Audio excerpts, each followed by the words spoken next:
Les sénateurs ont trouvé un surnom à ce texte. Certains ont même dit qu'il s'agissait d'un projet gloubi-boulga. Difficile selon eux de déceler un fil conducteur tant il brasse de sujets. Pêle-mêle, l'allongement du délai d'IVG pendant l'état d'urgence, l'indemnisation des victimes d'essais nucléaires ou les règles du chômage partiel. 16 périmètres ministériels sont concernés. Le texte du gouvernement prévoyait aussi 40 demandes pour légiférer par ordonnance sur ces sujets très différents. C'est une procédure exceptionnelle qui permet de prendre une mesure sans débat parlementaire. En pleine crise, 57 ordonnances ont été acceptées.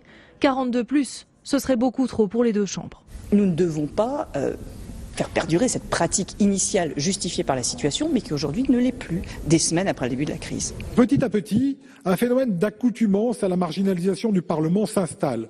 Or, quand le Parlement est malmené, c'est la démocratie qui s'abîme. Après lecture des deux chambres, le texte n'autorise plus qu'une petite dizaine d'ordonnances. Pour le Parlement, la crise ne permet pas tout, en matière de justice notamment. Le Sénat l'a rappelé hier, concernant un amendement du gouvernement.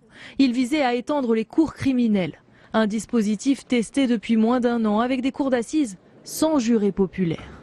Nous avons besoin de ce dispositif pour faire face, dans certains départements, aux difficultés qu'ont vont rencontrer les cours d'assises dans le contexte de la reprise d'activité liée au Covid-19. Réponse des sénateurs. Il faut profiter de la situation pour opérer un bouleversement de notre système judiciaire.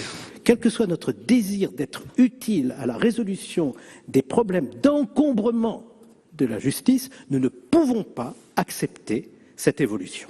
L'amendement a été rejeté. Le Sénat demande un vrai débat une fois l'expérimentation terminée, rappelant en filigrane l'importance du temps long.